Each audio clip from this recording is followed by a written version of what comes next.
John chapter 6, verse by verse explanation in Bengali. যোহন লিখিত সুসমাচার তার 6তম অধ্যায় বাংলায় বিস্তারিত আমরা দেখব। এই অধ্যায়তে 71টি পদ লেখা হয়েছে।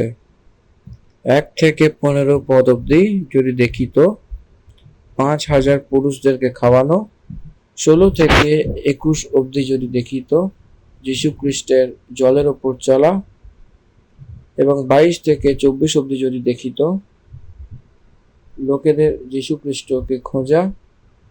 25 থেকে নিয়ে লামসাম 59 পদ অবধি যীশু খ্রিস্ট জীবনের রুটি, আর 60 বচন থেকে 65 বচন অবধি দেখলে অনন্ত জীবনের পদ, আর 66 থেকে নিয়ে 71 পদ অবধি দেখলে পত্রসের বিশ্বাস।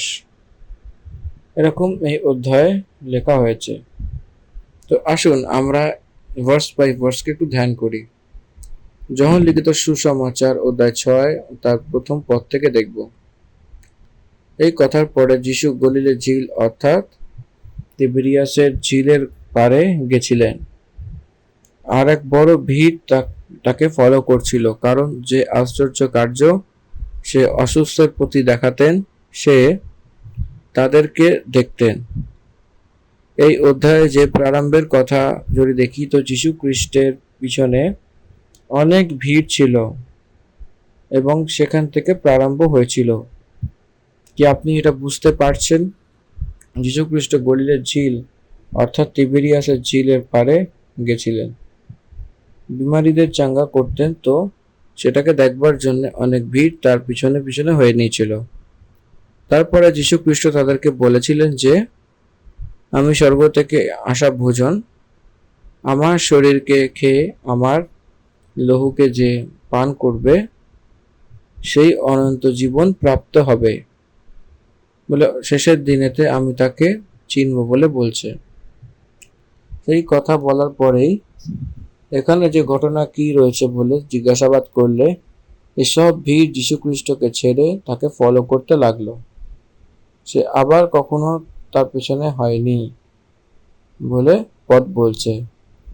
প্রথম পদে অনেক ভিড় তাকে ফলো করেছিলেন। 66 পদে তার চেলারা ছেড়ে বাকি সবাই চলে গেছিলেন। কি আপনি বুঝতে পারছেন? এটাকে আজকে আমরা নিজেদের জীবনে অ্যাকসেপ্ট করে নেব। তো যীশু খ্রিস্টের পিছনে হয়ে নিচ্ছে বলে যে এখানে কথা বলছে, সেখানে অনেক লোকেরা আসছে, মন্দিরেতে আসছে, সাক্ষ্য দিচ্ছে, কারণ প্রভু তাদের জীবনে যে কার্য করেছিল তাদের সামনে যে করার সময় সেটা দেখেছিল, এই জন্য যীশু খ্রিস্ট দেখেছিলেন, সেটা কার্যকে দেখে পিছনে হয়ে গেছিলেন। আশ্চর্য কার্যকে দেখে সে পিছনে হয়ে গেছিল। যীশু খ্রিস্ট যা দিয়েছিলেন সেই সত্য উদ্ধারকে পাওয়ার জন্য পিছনে হয়নি এই লোকেরা। যে রুটির জন্য তাকে ফলো করতে লাগছিল তারাই আশ্চর্য কর্মকে দেখবার জন্য পাওয়ার জন্য তাকে ফলো করার লোক ছিল, কিন্তু উদ্ধারের জন্য যীশু খ্রিস্টের পিছনে হয়ে নেওয়া উচিত। নট ফর দ্য মিরাকলস, আশ্চর্য কার্য করবে এই জন্যে সেটা নয়। কিন্তু আজকে প্রসপারিটি গসপেল যে এই কালে চলছে, অনেক ভিড় যীশু খ্রিস্টের কাছে আসবার কারণ মিরাকলস, আশ্চর্য কার্য। আজকে বাইবেলের প্রচারক আছে বলে যে তার নিজের বিষয়ে অনেকে বলে নেয়, অনেক লোকেদের মিরাকলসের উপর অ্যাট্রাক্ট করাচ্ছে। রিসিভ ইউর মিরাকল টুডে বলে এক প্রচারক বলে, the miracle is in you বলে। কেন miracle? To trust God, this character is enough. To trust God and his power, it's enough. Not the miracles are needed. এই যে দুষ্ট প্রজন্ম রয়েছে এই আশ্চর্য কার্য চাইছে বলে বলছে প্রভু। চিহ্ন চমৎকার আপনি চাইছেন, এই কারণে মিরাকেলসের উপরে নির্ভর হয়ে পরমেশ্বরের কাছে আসবেন না। পরমেশ্বর যেটা দেন সেই উদ্ধারের জন্য প্রভুর কাছে আসতে হবে। তার কাছে অনন্ত জীবনের কথা পাওয়া যাবে বলে আসা উচিত। শুধু ততটাই যথেষ্ট। নয়তো কি পাওয়া যাবে, কি চাই, এই প্রকারের রূপে আসবেন না। কিছু প্রান্ততে পাস্টর্সের রূপে, ইভাঞ্জেলিস্টের রূপে, আধ্যাত্মিক তার পরিপক্ক না হওয়ার কিছু, তার উপহারের পোষণের জন্য, তার দরকারের জন্য, পয়সা জমা করার জন্য পরমেশ্বরের পদকে পদের রূপে না বলে এক আকর্ষিত প্রচার করে। আকর্ষিত প্রচার এর অর্থ লোকদের দুর্বলতার উপরে, লোকেদের দরকারের উপরে পদের কোনো বিশেষ রূপের বিষয় নিয়ে এটাকে তাদের উপরে অ্যাপ্লাই করে তাদেরকে ডেকে নেয়। তার দ্বারা হওয়া কি রয়েছে, যারা আসে তারা যেটা চাইছে সেটা না হলে পরমেশ্বরের উপরে অবিশ্বাস রেখে পিছনে চলে যাচ্ছে। যেটা বিশ্বাস করার কি রয়েছে আর কি বিশ্বাস করছে, যে বিশ্বাস করছে সেটা পরমেশ্বর যেটা দিচ্ছে সেই উদ্ধারকে বিশ্বাস করা উচিত। পাপের ক্ষমা, তার বলিকে বিশ্বাস করা, নাকি পরমেশ্বরের কাছে এসে আপনার অসুখ ঠিক হবে, পরমেশ্বরের কাছে এসে আপনার আর্থিক পরিস্থিতি ঠিক হয়ে যাবে, পরমেশ্বরের কাছে আসলে আপনার কোর্টের সমস্যা সমাধান হয়ে যাবে, এইটা আজকের সময়তে গসপেল হয়ে গেছে। আপনার পাপ মুছে যাবে, আপনার উপরে যে সাজা সেটাও মুছে যাবে, আপনি অনন্ত জীবনে সেটার বংশধর হওয়ার জন্য প্রভু যীশুখ্রিস্ট দর্শন দেবেন। যীশুখ্রিস্টকে অঙ্গীকার করবেন তো পরমেশ্বরের সঙ্গে থাকবেন, এটা বলা কথা।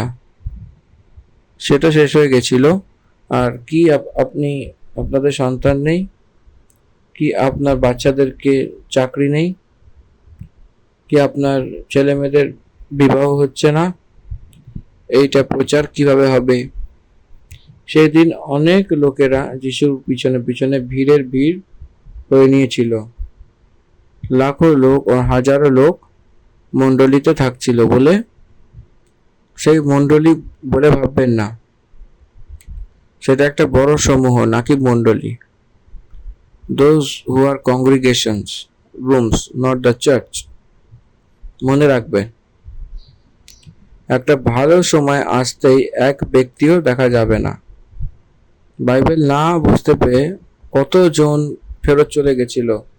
বাইবেলের ওপর বিশ্বাস করতে হবে। যদি আপনি বুঝতে না পারেন তো বিশ্বাস করতে হবে কি আপনি সেটা বুঝতে পারছেন। বাইবেলে যেটা থাকে অনেক বিষয়, অনেক অধিক প্রতিশত খ্রিস্টদের সেটা তারা জানে না, তাও তাদের উপর বিশ্বাস করে। প্রভু তোমাকে বলেছিলেন সেই কথা এটাই, যে তুমি দেখে বিশ্বাস করেছো, যে বিনা দেখে বিশ্বাস করে সেই ধন্য বলে বলেছিল। এই জন্য ফেইথ পরমেশ্বর যা দিয়েছেন সেটাই আসল। বিশ্বাস দ্বারা ইয়াকিন করা, প্রমাণ দ্বারা। এখানে 6 অধ্যায় প্রথম পদে প্রমাণ দ্বারা বিশ্বাস করতে লাগলো। They saw the miracles and followed him. যে বাধা আসে, কিছু আড়া আসে তো ছেড়ে দিয়েছিল। সেরকম ভাবে থাকতে হবে না। আমি আপনাকে একটা কথা বলেছি, এখানে দুটো পিতাদের উদাহরণ দেব। দুজন পিতাকে অনেক ভক্তের রূপে নাম কামিয়েছিল সমাজ। দুজনকে একই রূপের কষ্ট পেয়েছিল। সেখানে এক ব্যক্তি বৃদ্ধ, অর্থাৎ বুড়ো বয়স্ক। দ্বিতীয় ব্যক্তি জওয়ান। জওয়ানকে 10 বছরের যে সন্তান রয়েছে তার মৃত্যু হয়ে গেছিল। যে বৃদ্ধ ছিল তার 30 বছরের জওয়ান ছেলে ছিল, সেও মারা গেছিল। দুজনের প্রতিক্রিয়া কি দৃষ্টিতে রাখবেন। এই যে জওয়ানের পিতা তার ছেলে যে মারা গেছিল সে ক্রন্দন করতে লাগলো আর পরমেশ্বরকে ছেড়ে দিয়েছিল। আমার পরমেশ্বর কি করেছেন? আমার প্রার্থনা উনি শুনছেন না। আমার 10 বছরের ছেলে যে ছোট, তাকে চালাতে পারেনি। আমার যে ছোট বাচ্চা, তাকে পরমেশ্বর তাকে চায়নি। সেই ছেলেকে কেন দিয়েছে? সেই আমাকে কেন বলছে? These all the questions he raised of ailment, long-term years অবধি সেখানে দেখা দেয়নি। কিন্তু এখানে যে আমি যে এই কথা এরকম বানিয়ে বলছি না, আমি ব্যক্তিগত রূপে তাদেরকে দেখেই বলছি। যে বৃদ্ধ যে পিতা রয়েছে, সে ব্যক্তি পরমেশ্বরের স্তুতি করেছিলেন, হে প্রভু, আপনি যে দিয়েছেন আমার সন্তানকে, আপনি তো দিয়েছেন, আপনার কাছে সে আছে, আমি সেখানে আসব, আবার আমরা দেখা করব। সেই যে বৃদ্ধ পিতা, তার বিশ্বাস আর সে জওয়ান ছেলের যে ব্যবহার, সেটা হলো বিশ্বাস। এই কারণে সবাই বিশ্বাসী, সবাইকে বলা যায় না। সমাজে বাইবেল স্টাডির জন্য আসছে, নয়তো অনেক ভালোভাবে গান করছে, নয়তো উপহার ভালো করে দিচ্ছে। এসব কিছু যীশু খ্রিস্টের সন্তান বলে ভাববেন না। কি আপনি জানতে পারছেন? যীশু খ্রিস্টের সন্তান অনন্ত জীবনের কথা তার উপর বিশ্বাস করে যিশুকে ফলো করতে লাগছিলেন। They can't leave him for any confusion record. কোনো রীতির যে বুঝতে পারে না সে বিষয়ে আসলে যীশু খ্রিস্টকে পিছনে চলা ছাড়বে না। অনেক ভিড় তার পিছনে হয়ে নিয়েছিল। তারা যেটা করেছিল আশ্চর্য কার্য, সেটাকে দেখে তাকে ফলো করতে লাগে। 3য় পদ। তখন যিশু পাহাড়ে চড়ে তার চেলাদের সঙ্গে সেখানে বসে গেছিলেন। যিহুদীদের নিস্তার পর্ব নিকট ছিল। যখন যিশু তার চোখ তুলে একটা বড় ভিড়কে তার কাছে আসতে দেখল, তো ফিলিপুসকে বলল, আমি এর ভোজনের জন্য কোথা থেকে রুটি আনবো? দেখুন, যীশু খ্রিস্ট তার চেলাদের সঙ্গে পাহাড়ে চড়ে গেছিলেন এবং সেখানে বসে গেছিলেন। সে যিহুদীদের নিস্তার পর্ব সময় ছিল। অনেক ভিড় যীশু খ্রিস্টের কাছে আসছিল, পরমেশ্বরের উপদেশকে শুনছিল। সে অনেক বিস্তার রূপে কথা বলছিল। লোকেরা ক্ষুধার্তকে ফিল করছিল। তখন যীশু খ্রিস্টকে একটা চিন্তা ভাবনা এসেছিল যে তাদেরকে খাবার খাওয়াবে। এই জন্য যীশু খ্রিস্ট জিজ্ঞাসাবাদ করছিল। যীশু তার চোখ তুলে একটা বড় ভিড়কে তার কাছে এসে দেখেছিল এবং ফিলিপুসকে বলল, আমি এর ভোজনের জন্য কোথা থেকে রুটি মূল আনবো? 6 পদ। আর তারপর সেই কথা তাকে প্রচেষ্টা করার জন্য বলল, আর সে জানতো সে কি করছে এবং যীশু খ্রিস্টই সেখানে কথা বলবে। কিন্তু সে পরীক্ষার জন্য কিছু সময় হিসাবে, টু টেস্ট ইউর আন্ডারস্ট্যান্ডিং, তার জন্য ফিলিপুস এটাই বলছিল।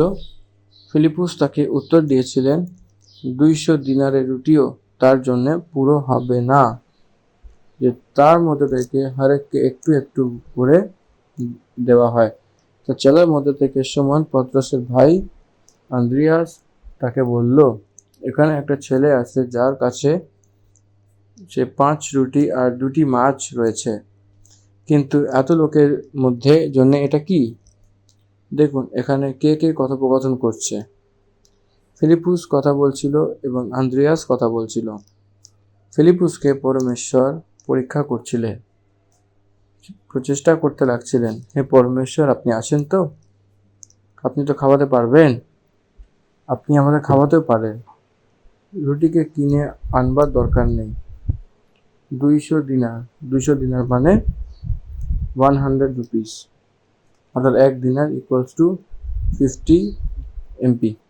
1 দিনার 8 আনা, 50 পয়সা, আর 200 দিনার 100 রুপিস, 100 টাকা। 100 রুপিস দিয়ে লমসম 12,000 লোক, তত লোককে ভোজন নিয়ে আসবার জন্য চাই।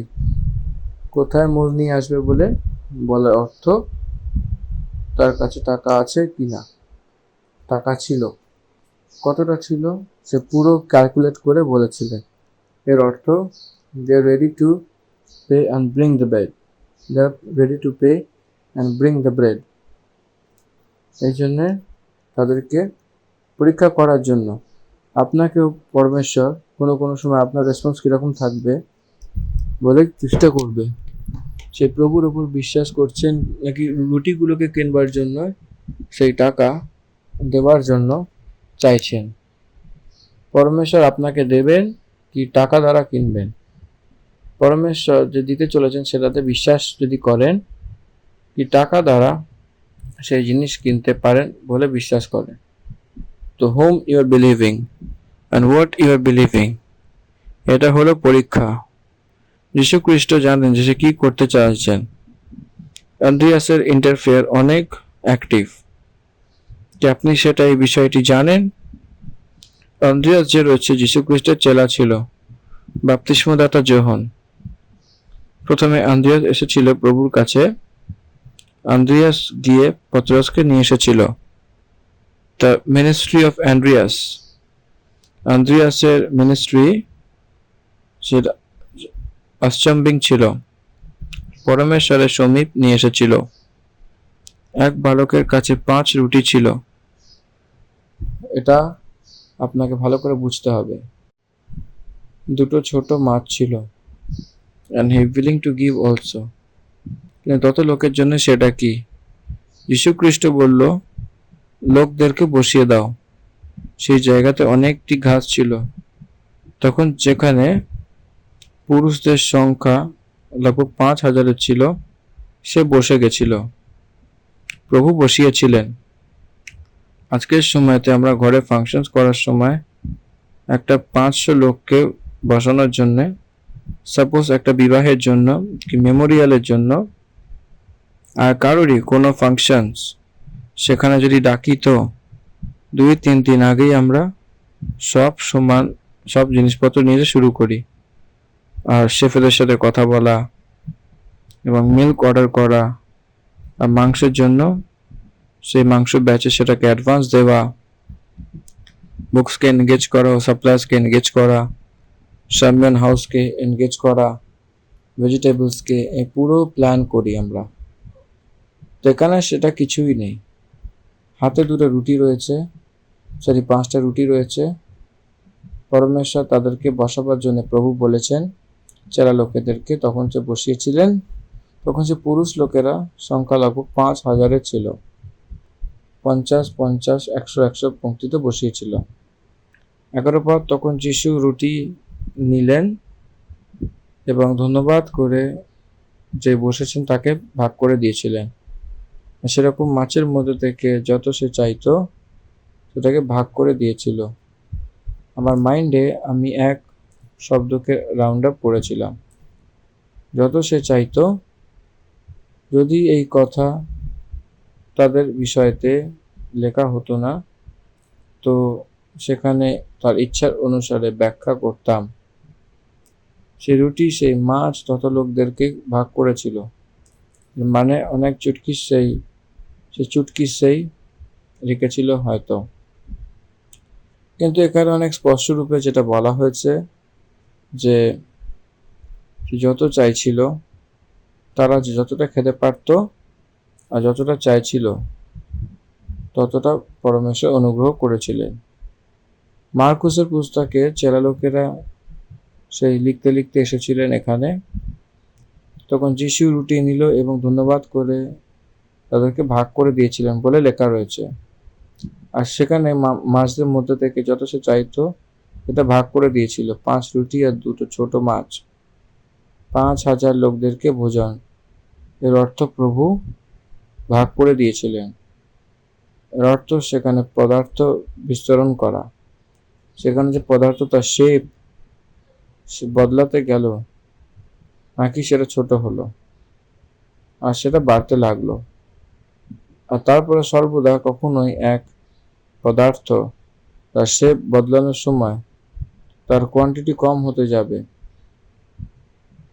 তার যে সাইজ কম হতে থাকবে, কিন্তু এখানে সাইজ বাড়তে লাগলো। উদাহরণের রূপে মেনে নিন একটা গাছ রয়েছে অনেক বড়, সেটা জানলার রূপে হয়তো অনেক ছোট হয়ে যাবে। কি আপনি বুঝতে পারছেন? এই জন্য অনেক জিনিসপত্র রেডি হওয়ার সময় অনেক ছোট হয়ে যাবে, সেটা বাড়বে না। কিন্তু এখানে দেখবেন 5 রুটি আর 2 মাছ বাড়তেই লাগলো। এক বস্তু বাড়তে থাকা, পদার্থ বাড়তে গেল, পদার্থ কম হতে যাওয়া, এটা পরমেশ্বর ছেড়ে আর কারোরই হবে না। এক পদার্থকে এক্সপ্যান্ড করার সামর্থ্য কেবল পরমেশ্বরেরই রয়েছে। সেটার যে রূপ বদলানো, সেটা আমরাও করতে পারি। উদাহরণ রূপে একটা পেপারকে আমরা যদি দেখি তো সেটা রাখ হয়ে যাবে, সেটা রূপ হয়ে যাবে। We can change the shape and we can create the material. এখানে পরমেশ্বর সেই 5 রুটি দ্বারা 2 মাছকে 5,000 লোক খাওয়ার মতোই, 12 টকরি বাছার মতোই বাড়াতে গেল। হ্যাঁ দেবেন, যত সে চাইতো ততটাই, তারা কতটা খাওয়ার জন্য লায়ক ততটাই। রুটি আর মাছ নন ভেজিটেরিয়ান মানে লোকদেরকে অনেক প্রিয়। সে প্রিয় ফুড তাদেরকে অনেক খিদে হওয়ার পরে প্রভু দিয়েছিলেন, ব্যাস ততটাই, অনেক অধিক খেয়েছিলেন। তাও তারা 12 টকরি বেঁচেছিল। যখন সে খেয়ে তৃপ্ত হয়েছিল, তখন সে তার চেলাদেরকে বলল যে যেগুলো বেঁচে রয়েছে সেগুলো ভাগ করে নাও, যাতে সেটা ফেলা না যায়। যে সার্ভ করে যে সে প্রভু দিয়েছেন ভাগ করার জন্য, সেটা চেলা লোকেরা করেছে। সে মিনিস্ট্রির কাজ চেলা লোকেদের আদেশ করার মতো আমরা এখানে দেখছি। না ফেলা যায় বলে যে শব্দ আসে আমার বাইবেলে, আমি রাউন্ড আপ করে নিয়েছিলাম। এক যত চাই তত, আর অন্য যাতে ফেলা না হয়। সে both are important in Christian life. অতিথি যখন দেয় তার যতটা চায় ততটা ভাগ করা, অতিথি দিতে হবে ততটাই, ওয়েস্ট না হওয়ার মতোই দেখে নেওয়া। সেই ভোজন ব্যর্থতে না যাওয়ার মতনই সেটাকে টকরিতে ভাগ করা। টকরিতে ভাগ করা easy for transfer, preparing the food for the transportation. Packing করেছিল বলে বলছে। প্যাকিং কি জন্যে? ট্রান্সপোর্টেশনের জন্য। আর অন্য জায়গায় যেখানে চাই সেখানে ভাগ করে নেওয়া। 12 টকরি বেঁচে রয়েছে অর্থ তারা যত ইচ্ছা তত খেয়ে নিয়েছিল। খাওয়ার পরে 12 টকরি বাঁচার মতো তাদেরকে কাউকেই সেটা ছাড়া উচিত নয়। তাকে ব্যর্থ না করার মতোই অন্য লোক ব্যবহার করছিল, হাঁপিয়ে গেছিল। পরমেশ্বর তাদের রিসোর্সেস ওয়েস্ট হওয়া চায়নি। সেই শের হওয়ার জন্য সে অনেক চেয়েছিল, কিন্তু ব্যর্থ হওয়ার জন্য সে চায়নি। মনুষ্য যীশুখ্রিস্ট যা করে সেই কার্যকে দেখে 14তম পদ, তখন যে আশ্চর্য কার্য সে করে দেখিয়েছিলেন সেখানে তারা লোক দেখে বলতে লাগলো সে ভবিষ্যৎবক্তা যে জগতে আসতে চলেছিলেন নিশ্চয়ই এই রয়েছে বলে বলছিল। তারপরে আমরা 14-15 মিলিয়ে পড়ব। তখন যে আশ্চর্য কার্য উনি করে দেখিয়েছিলেন সেখানে সে লোক দেখে বলতে লাগলো সে ভবিষ্যৎ বক্তা যে জগতে আসতে চলেছিলেন নিশ্চয়ই ইনি রয়েছেন। যিশু এটা জেনে সে আমাকে রাজা বানাবার জন্য ধরতে চাইছিলেন, শুধু পাহাড়ে একা চলে গেছিলেন। সেই লোকেরা কি ভাবছে সেটাও যীশু খ্রিস্ট জানতেন। তারা কি চাইছিলেন, কি চিন্তা ভাবনা করছেন, সব কিছু যীশু খ্রিস্ট জানতেন। মানুষদের হৃদয় সে নিজেই বানায়, তাকে কোনো রহস্য নেই। এই জন্য গ্রহণ করবেন, আমার হৃদয়ও আপনার হৃদয়তে পরমেশ্বর জানেন।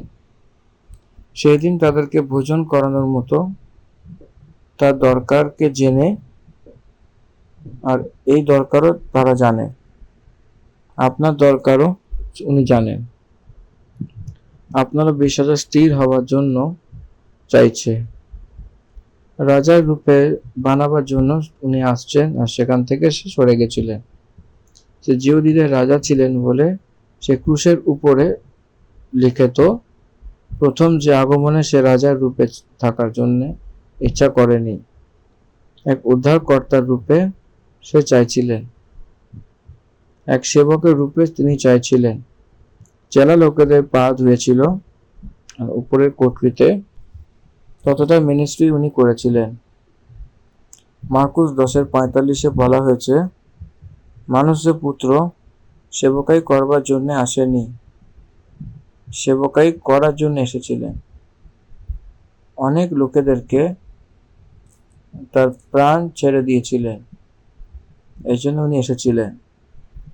সে মিনিস্ট্রি করা ব্যক্তি, সে সেবকের রূপে রয়েছে, স্টিওয়ার্ডস।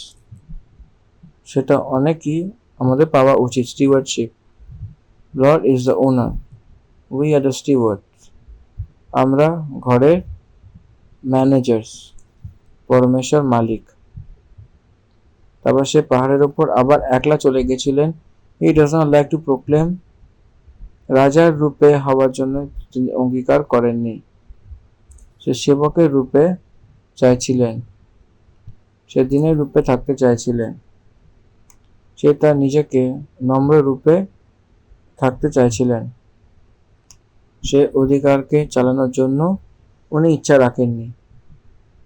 এটা ফার্স্ট পারপাস, তার first salvation to the commitment for the salvation of the people of Israel, তাদেরকে উদ্ধার দেওয়ার জন্য, অন্য লোকদেরকে উদ্ধার দেওয়ার জন্য ওই জগতে এসেছিলেন, উনি জগতে এসেছিলেন। আসুন আমরা 16 পদ থেকে ধ্যান করি। এখানে একটা বিশেষ কথা বলছে, সেটা এটাই যে যীশু খ্রিস্টকে রাজা বানানোর জন্য ধরতে চাইছিলেন লোকেরা। তো এটা তারা জানতে পেরেছিলেন, সেটা জেনে সেখান থেকে চলে গেছিলেন। আজকে অনেক লোক, বিশেষ করে খ্রিস্টানরা, নেতৃত্বের বিষয়টা, লিডারশিপের বিষয়তে ঠিক জাগরুকতা না হয়ে সেইভাবে থাকা ভলেন্টিয়ার্স, তার উপর ক্রিশ্চিয়ানসদের যে জাগরুকতা রয়েছে সেটা চলে যাচ্ছে। এটা যে কমেন্ট্রি ইন্ডিয়া থেকে হচ্ছে, এই জন্যে আমি পদ বলার সময় আমার দেশের কন্ডিশনস আমি বলছি। এক ভক্ত পুরো জগতে ভক্তের রূপে সেই স্থিতিতে গেছিলেন, সেই ব্যক্তি পলিটিক্সে গেছিলেন, পরমেশ্বরের ধর্ম আর তার রাজ্যতে খোঁজা শুরু করতে, সেই আইনের সভাতে অধিকারের জন্য সে আসতে চলেছে বলে বলতে বলতে এসছে। নিউ টেস্টামেন্ট চার্চ পরমেশ্বর ডেকে নিয়েছিলেন। এখানে বেসিক এটাই যে পরমেশ্বরের দ্বিতীয় আগমনের আগেই মণ্ডলীকে সুসমাচারের কারণেই রেডি করতে লাগছিলেন। পরমেশ্বর যাকে এই বুনিয়াদ না দেওয়ার আগেই চিনে নিয়েছিলেন, নিযুক্ত করে নিয়েছিলেন, সেই লোকেদেরকে উদ্ধার পাওয়ার জন্য সুসমাচার প্রচার করা। পরমেশ্বরের উপাসনা সত্য দ্বারা আত্মা দ্বারা আরাধনা করতে করতে আত্মিক রূপে পরমেশ্বরের জন্য রেডি করা। That is the basic concept for church. তারপরে সে প্রফেশনালি সেই সময়তে আসছিলেন।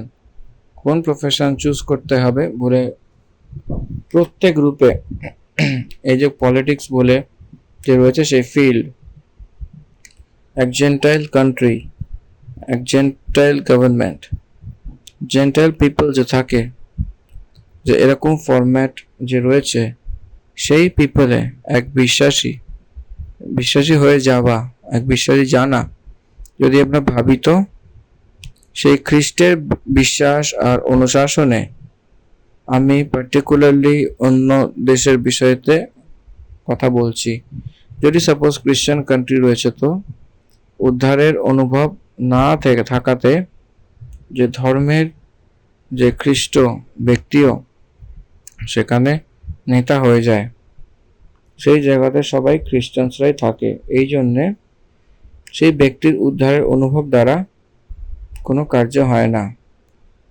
সেইখানে সেই দেশের নেতৃত্ব চলে। দ্য কান্ট্রি ইন ইন্ডিয়া আজকে যে সময়তে যেখানে কারাপশন, এখানে যে পলিটিক্যাল যে সমস্যাগুলি হচ্ছে, conditions, religious and caste systems, এসব কিছু যখন দেখি আমরা, লিডারশিপে থাকবার জন্য that's not the safest place বলে বলতে পারি। এই জন্যে হরেক ব্যক্তিকে পরমেশ্বর যে কার্য নিযুক্ত করেছেন সেটাকে চিনে কাজ করা উচিত। সেই যে ব্যক্তিকে পরমেশ্বর যা নিযুক্ত করেছেন সেটাকে চিনে চিনে কাজ করতে হবে, তাকে সবকিছু জেনে শুনেই আগে এগোতে হবে। সাপোজ আপনারা সেই রাজনীতিতে যেতে চাইছেন, to be in the politics. Daniel সে নিজেই ব্যাবিলনেতে যে রীতিতে তার বিশ্বাসকে সেই বাঁচাবার জন্য একা হবার সত্ত্বেও দাঁড়িয়েছিলেন, সেরকমই দাঁড়াতে পারেন। তাও সেই পলিটিক্যাল ফিল্ডে থাকতে হবে, নয়তো তার সঙ্গে আমরা কারাপ্ট হওয়ার একটা চান্সেস থাকে, নয়তো স্পিরিচুয়াল ইনস্টেবিলিটি কন্ডিশনসেও স্লিপ হওয়ার একটা বিপদ রয়েছে। সে বিষয়তে আমরা অনেক সাবধানীতে থাকতে হবে। তার থেকেও হার্দিক বেশি তখন সেখানে প্রবেশ না করাই ঠিক, আর যদি প্রবেশ করি তো পরমেশ্বরের সন্তানের রূপে দাঁড়াতে হবে। অনেক খ্রিস্টানরা আজকে আমরা দেখছি যে রাজনীতিতে পরমেশ্বরকে জেনেও সে অন্য রীতি রিবাজে আসতেই কম্প্রোমাইজ হওয়া অনেকজন রয়েছে। কম্প্রোমাইজ হচ্ছে যীশু খ্রিস্টকে আমরা জানি না বলে তার নিজেকে কবুল করছে। Practising Christianity is one kind of favour to them বলে কথা বলতে বলতে আসছে। আরে সেসব ছাড়ো, কিন্তু একটা বিষয়তে যীশু খ্রিস্ট একটা জিহুদীদের রাজা রূপে হওয়ার জন্য যীশু খ্রিস্টকে কতটাই ফোর্স করা হয়েছিল, যীশু খ্রিস্ট তখন মানেননি। Because that's not the purpose for him in the first coming. আমরা সেই বিষয়টা অনেক সাবধানী রূপে ডিল করতে হবে সব বিশ্বাসীকে। তখন আমরা 16 পদ থেকে 21 পদ অব্দি দেখি, যীশু খ্রিস্টে সমুদ্রের উপরে জলের ওপর চলতে চলতে থাকতে থাকতে সেই ঘটনা সেখানে বলা হয়েছে। এটা একটা সুপার ন্যাচারাল মিরাকল। জলের ওপর মানুষের চলা যীশু খ্রিস্টের শরীরে রয়েছে, তো সে মহিমার শরীরে নয়, যেরকম সাধারণ শরীরে সেরকমই সেও রয়েছে। তাও সে জলের উপর চলেছেন, অসম্ভবকে সম্ভব করে দেখিয়েছেন। পরমেশ্বরের পুত্র বলে সে তার নিজেকে প্রমাণিত করছেন। যখন সন্ধ্যা হয়েছিল, 16 পদ আমি পড়ছি, তো তার চেলা ঝিলের কিনারায় গেছিল, আর নৌকায় চলতে চলতে ঝিলের পার কাপারনাহুমে যেতে লাগলো। সেই সময় অন্ধকার হয়ে গেছিল, আর যীশু খ্রিস্ট এখনো সেখানে আসেনি। শেষের কারণে ঝিলে সেই ঢেউ উঠতে লেগেছিল। তখন সে ক্ষেতের মধ্যে 3-4 বেরিয়ে গেছিল, তো সে যিশুকে ঝিলের ওপর চলতে আর নৌকার নিকটে আসতে দেখেছিল, আর ভয় পেয়ে গেছিল। কিন্তু সে তাকে বলল, আমি আছি, ভয় পেও না। তথা সে তাকে সে নৌকায় চড়বার জন্য রেডি হচ্ছিল, আর সঙ্গে সঙ্গে সেই স্থানেতে গিয়ে পৌঁছেছিল যেখানে সে যাচ্ছিল। কাপারনাহুম যীশু খ্রিস্টের মিনিস্ট্রি ক্যাপিটাল, হেডকোয়ার্টার্স। কারণ নসরত থেকে তাকে তাড়িয়ে দেওয়া হয়েছিল, তারা তাকে পছন্দ করেনি, এই জন্য কাপারনাহুমে এক ঘরকে নিযুক্ত করেছিল। সেখানে সে নিবাস করতে করতে সেখানে আশেপাশের জায়গাতে প্রান্ততে ঘোরাফেরা করেছিলেন। চেলা লোকেরা কাপারনাহুমে যাচ্ছিলেন, আর রাত হয়ে গেছিল, আর অন্ধকার হতেই যে ঝিল তার ঢেউ উঠতে লাগলো, অন্ধকারের কারণে তারা 3-4 সেই বেরিয়ে গেছিল। তো যীশু খ্রিস্ট সেই ঝিলের উপরে চলছিল এবং নৌকার নিকটে এসেছিল। আর সেরকম চলতে চলতে যীশু খ্রিস্ট নৌকাতে আসতে দেখে তো তারা একটু ভয় পেয়ে গেছিল। তখন যীশু তাকে বলেছিলেন যে এটা আমি, ভয় পেও না। এই শব্দ ব্যবহার করেছিল। এটা আমি বলে যে শব্দ পরমেশ্বর সদাপ্রভু মসিকে নির্গমনের পুস্তকে 3 অধ্যায়ের 4 পদে আমরা দেখতে পাই। আমি সেই বলে আসতে চলা সেই অর্থ ইনস্ট্যান্টলি সেটাকে বলা হয়েছে। 16 পদ থেকে 21 পদ অব্দি যে লেখা এই বচনের ভাগে 1 আর 2 কথা আমি আপনাকে মনে করাচ্ছি, দেখবেন। শেষের কারণে ঝিলে ঢেউ উঠতে লেগেছিল, এটা সেখানকার পরিস্থিতি ছিল। তখন তারা লমসম 4 মিল অব্দি 3 মিল অব্দি এসে গেছিল। যীশু খ্রিস্ট তাদেরকে হেল্প করার জন্য তাদের কাছে এসেছিলেন। যীশু খ্রিস্ট তাদের কাছে নেই, কিন্তু তাদের কাছে গেছিলেন। ছেলা লোকেরা সেই নৌকাতে চড়ে গেছিলেন, যীশু খ্রিস্ট তাদের সঙ্গে নেই বলে এই অধ্যায় 22 থেকে 24 পদ অব্দি দেখা দেয়। এই কারণে যীশু খ্রিস্ট তাদেরকে হেল্প করার জন্য, সাহায্য করার জন্য, তাদের ভয় থেকে তাদেরকে ডেলিভারেন্স দেওয়ার জন্য উনি তাদেরকে প্রত্যক্ষ হয়ে দেখিয়েছিলেন, সেখানে গেছিলেন বলে দেখিয়েছে। তো প্রভু তোমার ভাইকে জানো, তুমি যে দিন স্থিতিকে জানে, আমরা যে বিপদে থাকি সেটা জানে, সেটা সে আমাদেরকে ছাড়েন না। সে তার রাইট টাইমে আসতে চলেছেন, এই বিষয়ে আপনি মনে রাখবেন। রাইট টাইমে রিচ হয়, আনএক্সপেক্টেড ওয়েতে পৌঁছায়। আমরা চিন্তা ভাবনাও করতে পারি না সেই সময়, যে সময় উনি আসেন, আর সেই স্থিতিতে রিচ হয়, এটা আমাদেরকে জানতে হবে। এখানে দুটি বিষয় রয়েছে। এক, যীশু খ্রিস্টকে দেখে ভয় পেয়ে গেছিল, যীশু বলে জেনে তারপরে তারা পছন্দ করতে লাগলো, ভয় পেয়ে গেছিল আর পছন্দ করেছিল। একবার ভাবুন, আমরা পরমেশ্বরের কার্যকে বুঝতে না পেরে ভয় পেতে থাকি, সেটা বুঝতে পারার পরে আমরা পছন্দ করি। অনেক সন্দর্ভে ভয়ের সামনা করার একটা সন্দর্ভ থাকে। একটা ফেক এভিডেন্স অ্যাপিয়ার্স ফিয়ার, এর অর্থ ফেক এভিডেন্স অ্যাপিয়ার্স রিয়েল। অসত্য সত্যের রূপে দেখিয়ে আমরা ভয় পাই, আর নিজের ভয়ের কারণে নিজের অবিশ্বাস, আর নিজের অবিশ্বাসই রয়েছে।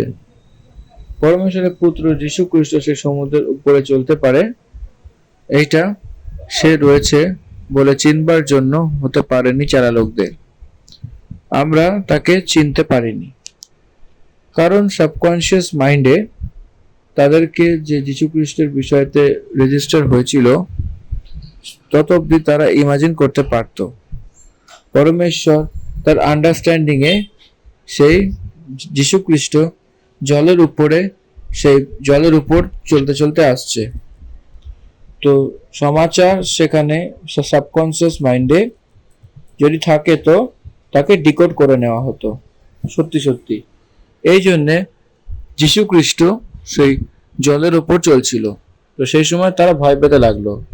প্রভু যীশুকে দেখে তারা ভয় পেয়ে গেছিল এবং তাকে সে চিনতে পারেনি। নিজের মনের ভিতরে কোনো একটা জাগরুকতা থাকলে পরমেশ্বরকে চিনতে পারাটা একটু অসম্ভব হয়ে যায়, এটা আমাদেরকে বুঝতে হবে। এই কারণে পরমেশ্বরের স্থিতিতে সেই রীতিকে বসে রাখা, তার সব অধিকারের কি কি রয়েছে সেটা আমাদের চিনতে হবে। চিনলে তো আর তার সমস্যা তো হেরে যাবে, তো তার সুলঝাব কাছে পড়বে। তার প্রভু নিজের মতো ট্রাভেল করার জন্য তাদের সঙ্গে চলতে চলতে চাইছেন। কাপারনাহুমে সে পৌঁছানোর জন্য সে টু ফরওয়ার্ড উইথ দেম। এক কথায় বলি তো তাদেরকে কাপারনাহুমে সেই নিয়ে গেছিল। তার জীবনে তার ডেস্টিনি, তার যে কর্ম রয়েছে সেখানে পৌঁছাবার জন্য, তার কাছে সে আসবার জন্যই সে চাইছিলেন। তো আমরা তাকে পাওয়ার জন্য কি আমরা ইচ্ছা রাখছি, এটা একটা বিষয় রূপে বলছি। এই জন্যে ইভেন অন্য দিনে 21 পদ একবার দেখব, সে সঙ্গে সঙ্গে সেই, এর অর্থ সেই নৌকা এখনো পৌঁছায়নি। অন্দি আর ঝিলে সে লেহার ওঠার কারণে ইট ওয়াজ ডিলে। যিশু খ্রিস্ট আসার পরে নো ডিলে, সঙ্গে সঙ্গে সে পৌঁছে গেছিল।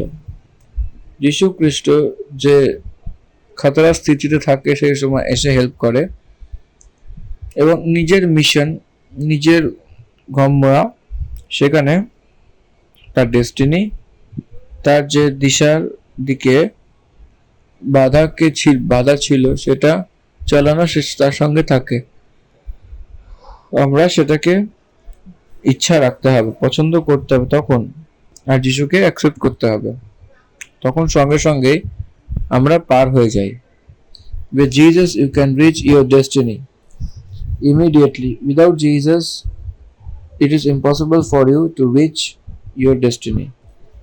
যিশু খ্রিস্ট না হয় সে আপনি আপনার গন্তব্যস্থলে পৌঁছাতে পারবে না, এটা এখানে লেখা বিষয় রয়েছে। তো 22 পদ থেকে যদি আমরা দেখি তো সেই লোকদের যিশুকে খোঁজা এখানে দেখা।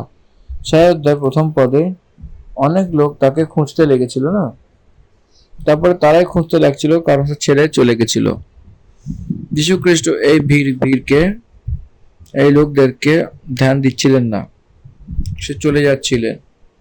5,000 লোকদেরকে ভোজন খাওয়ানোর পরে সেই লোকদের সঙ্গে সেখানে থাকবো বলে নয়, সেখানে ছিলেন না। He is on his own way, moving on, আগে এগোতেই চলছিলেন, তাদেরকে খুঁজতে খুঁজতে যাচ্ছিলেন। 22 পদ, অন্যদিন সে ভিড়েতে যে ঝিলের পাড়ে দাঁড়িয়েছিল এটা দেখে যে এখানে এককে ছেড়ে আর কোনো নৌকা ছিল না, আর যিশু তাদের চেলার সঙ্গে সেই নৌকায় চড়েনি, কিন্তু কেবল তার চেলারাই গেছিল। সমাচার অনেক প্রমুখ হয়, ইনফরমেশন ইজ এভরিথিং। আজকের সময়তে গুগল সার্চ, উইকিপিডিয়া রয়েছে। কেন লোকেরা তার উপর নির্ভর হচ্ছিল? কারণ সমাচার। এই জন্য সমাচার অনেক মহান স্ট্রেংথ। এই কারণে সমাচারকে বিক্রি করে টাকা কামানোর লোকও রয়েছে অনেক। কি রয়েছে এই সমাচার? যীশু খ্রিস্ট সেই নৌকা চড়েনি, সেখানে যায়নি, কেবল তার চেলা লোকেরাই গেছিল, এটা হলো সমাচার। তখন সেই তিব্রিয়াস সেই জায়গার নিকটে এসেছিল যেখানে সে প্রভু ধন্যবাদ করার পরে রুটি ভোজন করেছিল। এই জন্য যখন ভিড় ডেকেছিল এখানে না যিশু রয়েছে না কি তার চেলারা রয়েছে, তো সেও নৌকে চড়ে সেই যিশুকে খুঁজতে কাপারনাহুমে পৌঁছেছিল। They are very much interested seeking Jesus Christ, খুঁজতে খুঁজতে আসছিল, কারণ সেখানে ছিল না। তখন সে 25 পদে ঝিলের পাড়ে যখন তার সঙ্গে দেখা করেছিল, তো সেটাই বলে, হে রব্বি, তুমি এখানে কখন এসেছো? যিশু তাকে উত্তর দিলেন, আমি তোমাকে সত্যি সত্যি বলছি, তুমি আমাকে এই জন্যে খোঁজো না যে তুমি আশ্চর্য কার্য দেখেছ, আর এই জন্যে তুমি রুটি খেয়ে তৃপ্ত হয়েছ। আপনারা ভোজন অনেক সরল রূপে পাচ্ছেন বলে খুঁজছেন, নাকি আত্মিক ভোজন। নাশন ভোজনের জন্য পরিশ্রম না করো, কিন্তু সেই ভোজনের জন্য যেটা অনন্ত জীবন অবধি থাকে, যাকে মনুষ্য পুত্র তোমাকে দেবে, কারণ পিতা অর্থাৎ পরমেশ্বর তারই উপরে ছাপ লাগিয়েছিল। যীশু খ্রিস্ট জীবনের রুটি, এর অর্থ বচন। যেরকম শরীরকে ভোজন কতটা অবশ্যই, সেরকম আত্মাতেও ভোজন অনেক অবশ্যই। সেটা হলো পদ, আত্মিক ভোজন। আত্মাকে জীবিত রাখা, জীবা আহার। অর্থাৎ জীবনের রুটি, সেটা হলো বচন। বচনের জন্য কষ্ট করতে হবে, কারণ সেটা অক্ষয়, নাছোড় নয়। নিরন্তর থাকা, স্থির থাকা। এই জন্য মান্নার সঙ্গে তুলনা করেছিল। মান্না নাশন ছিল না। সমাগম তাঁবুতে, সেই পরম পবিত্র স্থানে, সেই সন্দুকে, সেই এক কটোরাতে রাখা জিনিস রয়েছে মান্না। হারনের সময়তে সেই মান্নাকে সেই কটোরাতে রাখা হয়েছিল। তারপরে কিছু বছর বছর কাটার পরেতে সেটা বিনাশ না হয়ে ঠিক সেরকম ভাবেই ছিল। এই জন্য ধ্যান দেবেন, যেরকম ভাবে মান্নাকে কোন রীতিতে এক্সপায়ারি নেই, পরমেশ্বরের পদেরও কোনো এক্সপায়ারি নেই। It is sufficient for all the time, all generation, and changed in his time. সেটা বদলানোর নয়, জীবিত করা চলেছে। দাউদ ভজনকার কি বলেছিলেন? 119-50 পদে, আপনার পদই আমাকে জ্বালিয়েছে। যখন আমার জীবনে দুঃখ হয়েছিল সেই সময় আমাকে বিশ্রাম দিয়েছিল। তোমার বচনের দ্বারা আমি জীবন পেয়েছি বলে ভজনকার বলছিল। সেরকম ব্যবস্থা বিবরণে মানুষও কেবল রুটি দ্বারা নয়, কিন্তু পরমেশ্বরের পদ দ্বারাই। Physical bodies lives with physical food, কিন্তু পরমেশ্বরের আত্মা, পরমেশ্বরের ভোজন যা দিয়েছিল তার উপর নির্ভর হয় আত্মা। এই জন্য পরমেশ্বরের পদে জীবন রয়েছে। যে জীবন রয়েছে সেটাই পদ। সেই পদ মানুষকে জিরিয়া রাখে। এই জন্য অক্ষয় অর্থাৎ নাশন নেই সেই ভোজনের জন্য পরিশ্রম করো, সেটা পরমেশ্বরের পুত্র দেবে। কারণ পরমেশ্বর পিতা তার উপরে ছাপ লাগিয়েছিলেন। He is the only authorised person. এভাঞ্জেলের পত্রিতে 1 অধ্যায় 1 পদে বলে, পুরো যুগে পরমেশ্বর বাপ দাদা থেকে একটু একটু করে আর বাটি বাটিকে ভবিষ্যৎ বক্তাদের দ্বারা কথা বলে এই অন্তিম দিনেতে আমাদের থেকে পুত্রের দ্বারা কথা বলেছিল, যেখানে যেখানে সে সব বস্তুর বংশধর হয় এবং তার দ্বারা সে সব সৃষ্টি রচনা করেছিল। এর অর্থ লেখা রয়েছে এখানে 3 পদে, সে তার মহিমা প্রকাশ ও তার তত্ত্বের ছাপ রয়েছে। এই জন্য নিউ টেস্টামেন্টে Christ is the word of God. পবিত্র আত্মা যে প্রকট করেছে সেটা পদ, সেটাই হলো পদ, যীশু খ্রিস্টের নির্ভর। ওল্ড টেস্টামেন্টে প্রফেটসদের একটা ওন ভার্সন ছিল, আর নিউ টেস্টামেন্টে জিসাস ক্রাইস্ট এর দ্বারা সেখানে প্রাপ্ত করা হয়েছিল, অনুগ্রহ করা হয়েছিল। তখন তারা জিজ্ঞেস করতে লাগলো, দেখুন 28 পদ থেকে, পিপল আস্ক দ্য সিক্রেটস। তাকে বললেন, পরমেশ্বরের কার্য করার জন্য আমরা কি করতে পারি? যীশু খ্রিস্ট পরমেশ্বরের পুত্র, পরমেশ্বরের কার্য করছেন। এরাও বলছিল যে আমরাও সেই প্রকারের কার্য করতে হবে, জলের উপর চলা, ভোজন খাওয়ানো, এই কার্য আমরাও করব বলে বলছিল। যীশু তাদেরকে উত্তর দিলেন, পরমেশ্বরের কার্য এটাই যে তুমি তা সেটাকে যাকে সে পাঠিয়েছেন তাকে বিশ্বাস করো। সেই পরমেশ্বরের কার্য, সেটাই কার্য। পরমেশ্বরের কার্য এটাই যে তুমি তার উপরে যে তাকে পাঠিয়েছে তার প্রতি বিশ্বাস করো, তারা পরমেশ্বরের কার্যকে করতে পারে। মার্ক লিখিত সুসমাচার শেষ অধ্যায় 16 পদে, তার উপরে বিশ্বাস যে করে তার থেকে বড় কার্য করবে। তার কারণ এই সুচক্রীয় এই কার্য দেখা যাবে বলে বলেছিল না। এই জন্য পরমেশ্বরের কার্য মানে যীশু খ্রিস্টের উপর বিশ্বাস করা। যীশু খ্রিস্টের উপর বিশ্বাস করার অর্থ পদের উপর বিশ্বাস করা। যারা এর উপর বিশ্বাস করে তারাই কার্য করতে পারে। 31 বছরের মিনিস্ট্রি জীবনে আমি আপনাকে বলছি, পরমেশ্বরের কার্য পরমেশ্বরের সন্তানই করতে পারে। পরমেশ্বরের কার্য পরমেশ্বরের প্রজাই করতে পারে, ধর্মের খ্রিস্টানসরা নয়। যে উদ্ধার পেয়েছে সেই খ্রিস্টানস নয়, তারা একটা সূচক কার্যের রূপে বদলাতে পারে। তাই পরমেশ্বরের মহান কার্যের রূপে দেখা দেয়। 30 পদ থেকে পড়ি, 30 আর 31 পদে বিশ্বাসের বদলাতে চিহ্ন আর চমৎকার অর্থাৎ মিরাকলস চাইছিলেন এনারা বিশ্বাসের বদলে। 30 আর 31 পদে যদি দেখি, তখন সে তাকে বললেন যে তুমি কোন চিহ্ন দেখাও যে আমি সেটা দেখে তোমার বিশ্বাস করব। তুমি কোন কার্য দেখাচ্ছ? আমার বাপ দাদারা জঙ্গলে মান্না খেয়েছিল, যেরকম লেখা রয়েছে, সেটাকে খাওয়ার জন্য স্বর্গে রুটি দিয়েছিলেন। সেটা বলেছেন যে সে তুমি কোন চিহ্ন দেখায়, আর এখানে আমি সেখানে দেখে তোমার বিশ্বাস করব। অনেক প্রমুখ জিনিস রয়েছে এখানে, আমরা দেখে বিশ্বাস করার জন্য বলছে। কি দেখে? চিহ্নকে দেখে তখন বিশ্বাস করবে বলে বলছে। এখন কোন চিহ্ন করছে? আমার বাপ দাদারা তো জঙ্গলে মান্না খেয়েছিল, মসি নিয়ে এসেছিলেন, তো আপনি কি করছেন? তার অর্থ মান্না আলাদা রূপে, মসি আলাদা রূপে দেখিয়ে দিচ্ছে। যীশু খ্রিস্ট আচেতন স্বর্গলোকে থেকে আসা জীবনের রুটি, ব্রেড অফ হেভেন ডিক্লেয়ার করা সেই জীবনের রুটি। কিন্তু এনারা আরো বলছেন আমরা কি আমাদেরকে দেখাবেন বলে জিজ্ঞাসা করছে। আর সেখানে ঈশ্বর এই উত্তর দিলেন, যীশু তাদেরকে কহিলেন, সত্যি সত্যি আমি তোমাদিগকে বলিতেছি, মসি তোমাদিগকে স্বর্গ হইতে সেই খাদ্য দেন নাই, কিন্তু আমার পিতাই তোমাদিগকে স্বর্গ হইতে প্রকৃত খাদ্য দেন।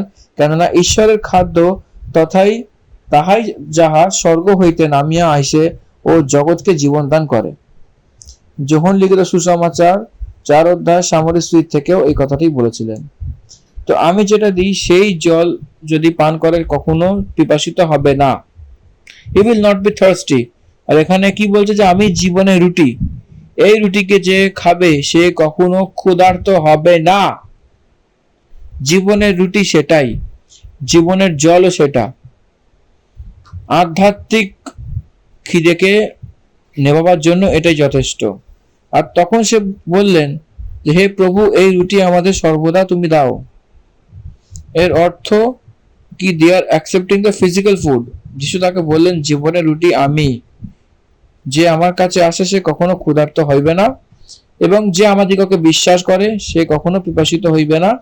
কিন্তু আমি তোমাদিগকে সত্যি সত্যি কহিতেছি যে তুমি আমাকে দেখে নিয়েছো এবং বিশ্বাস করো নাহি। তো এই স্পিরিচুয়ালি সে উত্তর দিচ্ছেন বলে তাদেরকে সেটা বুঝতে পারেনি। 36 পদে লেখা আছে যে আমি তোমাদিগকে বলেছিলাম যে তুমি আমাকে দেখে নিয়েছো কিন্তু বিশ্বাস করোনি, আর আপনি আমাকে দেখে বিশ্বাস করেননি। যে আগে রয়েছে তারা বিশ্বাস করেনি বলে অর্থ আসে না। 36 পদ থেকে একবার দেখবো। আপনারা আমাকে দেখে বিশ্বাস করেননি। জীবনের রুটি আপনি দেখেছেন। জীবনের রুটি জানবার জন্য এক চিহ্ন করার দরকার নেই। পরমেশ্বর যা করেছেন সে অদ্ভুত কার্য, পরমেশ্বরের বাচ্চা সেই নর অবতার নিয়ে সেই বড় চিহ্ন, সেটা অনুগ্রহ সত্য পরিপূর্ণতার রূপে তার মাঝে দাঁড়িয়ে থাকলেও তারা চিনতে পারছিলেন না। আপনারা আমাকে দেখে বিশ্বাস করতে পারছেন না। যা কিছু পিতা আমাকে দেয় সেটা সব আমার কাছে আসবে, আর যে আমার কাছে আসবে সেটা আমি কখনো বার করব না। যেটা পিতা আমাকে দেবে, যেটা অনুগ্রহ করবে আমাকে, সেটা আমার কাছে আসবে।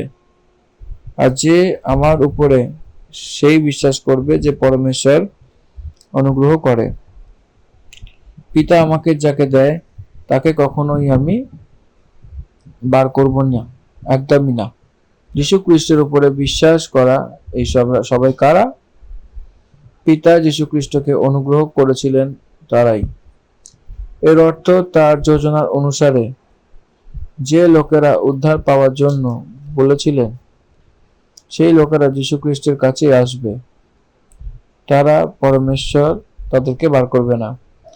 আর আমাকে যে পাঠিয়েছে তার ইচ্ছা এটাই, যা কিছু সে আমাকে দিয়েছিলেন সেখান থেকে আমি কিছু নাই সেখান থেকে আমি অন্তিম দিনে তাকে আবার জীবিত করব, কারণ আমি আমার ইচ্ছা না, বরং আমাকে যে পাঠিয়েছে তার ইচ্ছা পুরো করার জন্য স্বর্গ থেকে নেমেছি। Basic word in the Christianity. আমরা সবাই কোনো পরমেশ্বরের ইচ্ছাকে পুরো করবার জন্যই তো এসেছি, নাকি নিজের ইচ্ছা। সেই আমরা তার ইচ্ছাকে পুরো করার চেষ্টা করি। যীশু খ্রিস্টের মহানতা এটাই, সে পরমেশ্বরের ইচ্ছাকে পুরো করেছিলেন। যোহন্না 17:4 কি বলা হয়? যে কার্য তুমি আমাকে করতে দিয়েছ সেখান থেকে আমি পৃথিবীতে তোমার মহিমা করেছি বলে বলেছিলেন। এই জন্য যীশু খ্রিস্ট কোথাও তার নিজের ইচ্ছাকে পুরো করেনি, সে পরমেশ্বরের ইচ্ছা পুরো করেছিল। আমরা এখানে পরমেশ্বরের ইচ্ছাকে পুরো করার জন্য আমাদেরকে পাঠানো হয়েছিল। এই জন্য আকাশে প্রার্থনাতে আমরা এরকম প্রার্থনা করি যে সেই তার আপনার ইচ্ছা পৃথিবীতে পুরো হোক, যেরকম স্বর্গে পুরো হয় সেরকম ভাবে প্রার্থনা করে। এই জন্য পরমেশ্বরের ইচ্ছা পুরো হতে হবে, কিন্তু আমরা পুরো করতে দিই না, সেই ইচ্ছা অনুসারে চলা উচিত। আমরা মানুষ, তো আমরা মানুষের ইচ্ছাই এই প্রাকৃতিক সম্বন্ধিত সেই আমরা জীবনযাপন করি। এই জন্য বাইবেল একটা ওয়ার্নিং দেয়, পরমেশ্বরের ইচ্ছা কমপ্লিট না করে মানুষের থেকে দূর হচ্ছে। আর আমাকে যে পাঠিয়েছে সেটা এটাই, যে আমাকে যা কিছু দিয়েছে সেই কিন্তু তাকে অন্তিম দিনে জ্বালিয়ে ওঠো। ওল্ড টেস্টামেন্ট সেইন্টস যীশু খ্রিস্ট দ্বিতীয় আগমনে যখন জগতে আসে জীবিত করবে। দানিয়েলের গ্রন্থতে 12 অধ্যায়তে যা বলা হয়েছে সেটা পুনরুত্থান সেই সময় হবে যে কবরকে খোলা হবে। সে অন্তিম দিন বলে কেন বলা হয়েছে, কেন অন্তিম দিন কথাটা ব্যবহার করা হয়েছে? 1000 বছর যে পালন করার সময়তে পৌঁছানোর সময় নতুন সৃষ্টিতে শেষ দিন শেষ করার পরেই যাবে। অন্তের দিন ক্রোধের দিনের রূপে থাকতে চলেছে। সব জগৎ এবং সব পাপীদেরকে অনেক সাবধানিতে শুনবেন। 1000 বছর পালনে পরমেশ্বর নিতে চায় সেই সময় অবধি যে জগতে পাপীদেরকে ন্যায় করবে, সেই সব লোকদেরকে সংহার করবে। কেবল ধর্মী লোকদের 1000 বছর পালন করবে। এজন্য এখানে বলছে অন্তিম দিনে সে সবাইকে জীবিত করবে, এটা পরমেশ্বরের ইচ্ছা। এই জন্য পরমেশ্বরকে যে বিশ্বাস করে সেটা ওল্ড টেস্টামেন্টে পবিত্র রূপে তাকে জীবিত করবে। বাকি সব 1000 বছরের পরে জীবিত হবে, তাদের কোনো হোপ নেই, তাদের কোনো আশা নেই, তাদের নরকেই পাঠানো হবে। কারণ পিতার ইচ্ছা এটাই। আর যে পুত্রকে দেখে এবং তার উপর বিশ্বাস করে সে অনন্ত জীবন পায়, এবং তাকে অন্তিম দিনে জীবিত করব সুসমাচারকে, যীশু খ্রিস্টকে উদ্ধারের বিষয়তে। ইসরায়েলীদের যা বলা হয়েছিল সে এটাই ছিল। কলিসিয়া মণ্ডলী একটা কন্যার সমান। প্রভু আকাশের মাঝে আসার সময় মণ্ডলীকে তুলে নেওয়া হবে বলে বলা হয়েছে। প্রভুদের যে মৃত্যু হয়েছে তাদেরকে সর্বপ্রথম পুনরুত্থিত করা হবে। তখন যারা জীবিত হয়েছে তাদের সবাইকে তার সঙ্গে সেই মধ্য আকাশে নিয়ে মণ্ডলীর সঙ্গে মিলবে, সেখানে তারা 7 বছর কাটাবে এবং তারপরে মণ্ডলীকে নিয়ে প্রভু জগতে আসবে। এই জন্য বলে যে আমার পিতার ইচ্ছা এটাই যে কেউ পুত্রকে দেখে এবং তার উপর বিশ্বাস করে সে অনন্ত জীবন পায়, এবং আমি তাকে অন্তিম দিনে আবার জীবিত করব। এটা প্রভুর ইচ্ছা, পিতার ইচ্ছা। যীশু খ্রিস্টের উপর বিশ্বাসের কারণে আরেক ব্যক্তি অনন্ত জীবন পেতে হবে। তার জন্যই মৃত্যুর মধ্যে থেকে পুনরুত্থান হওয়া, সেটাই প্রভুর ইচ্ছা। এই জন্য পরমেশ্বর উৎপত্তি পুস্তকের 3 অধ্যায়তে আদমকে ভৌতিক মৃত্যু দেওয়ার তারপরেতেই পুনরুত্থানের জাগরুকতা হবার মতনই তার মৃত্যু, ভৌতিক মৃত্যু দিয়ে এই সত্যকে আমাদের কাছে রেখেছিলেন। সেই দিন ওল্ড টেস্টামেন্ট সেন্টস সবাই আবার তার সঙ্গে দেখা করার জন্য জগতে জীবিত হয়ে যাবে, মৃত্যুদের মধ্যে থেকে জীবিত হয়ে উঠে আসবে। এটা আমাদেরকে চিনতে হবে, জানতে হবে। 60 পথ ধ্যান করি তার চালার মধ্যে থেকে অনেকে এটা বলেছিল, এটা কঠোর কথা যে এটাকে কে শুনতে পারে, যে আমার মাংস খায় এবং আমার রক্ত পান করে সে অনন্ত জীবন তার, আর আমি তাকে অন্তিম দিন আবার জীবিত করব বলে যীশুখ্রিস্ট বলেছিলেন। এটা কঠোর কথা। Yes, they didn't understand the inner meaning of the word Jesus Christ. যীশু খ্রিস্টের কথাতে যেটা রয়েছে সেটা গুপ্ত অর্থ, সেই গভীরতাতে জাগরুকতা কি রয়েছে তাদেরকে না বুঝে এটা একটা কঠোর কথা বলে বলছে। সব অবুঝ আমাকে এই কঠোর কথা বলে বলছে। যীশু খ্রিস্টের লহু আর যীশু খ্রিস্টের শরীর এই দুটি আমাদের বোঝা উচিত। এই দুটি আমাদেরকে ভালোভাবে বুঝতে হবে। কি রয়েছে বলে জিজ্ঞাসাবাদ করলে লহুতে প্রাণ থাকে, লহুতে প্রাণ আছে। পাপের কারণে আসতে চলা প্রতিফল মৃত্যু। পাপ যে করেছে সেই মনুষ্যকে বেতনের রূপে মৃত্যু আসতে হবে। সেই আসার মতো সেই somebody must pay the price. এক পাপী স্থানেতে এক পবিত্র মানুষ তার প্রাণকে, এর অর্থ তার লহুকে, তার জীবনকে দিতে, তখনই সে ব্যক্তি নিস্তার পাবে। এই জন্য সে প্রকারের রীতি ছুটকারা পাওয়ার মতনই, সেরকম ছুটকারা পাওয়ার মতনই লোকেরা ছুটকারা পাওয়ার মতনই যীশু খ্রিস্ট তার লহুকে বইয়েছিলেন। যীশুর লহুর কারণে পরমেশ্বর মনুষ্যের পাপকে পরিষ্কার অঙ্গীকার করেছিলেন।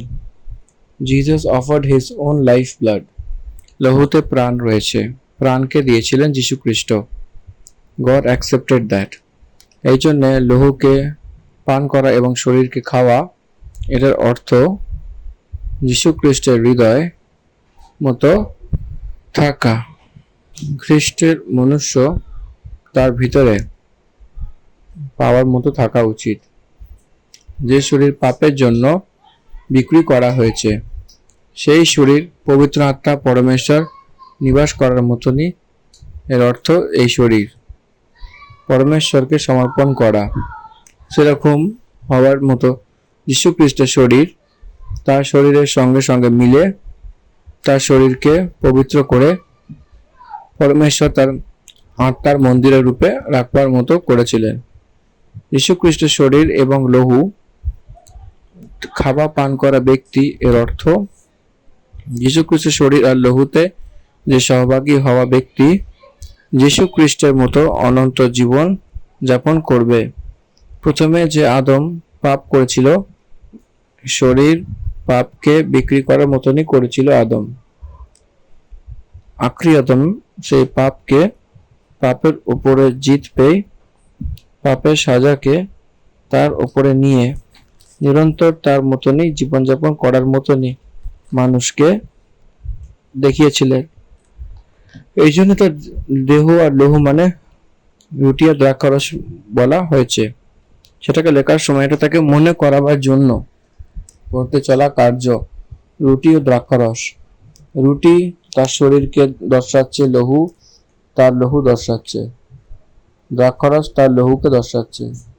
যিশু তার মনে এটা জেনে যে আমার চলা নিজেদের মধ্যে যে এইভাবে দুঃখ ভোগ করে তাকে বলল, অর্থাৎ যীশু খ্রিস্ট তার মনে সে নিজে জেনে গেছিল যে চেলা লোকেরা যে গিগরাট করে ডিভাইন কোয়ালিটি, চেলা লোকেরা তার নিজের মধ্যে দুঃখ ভোগ করতে লাগলো।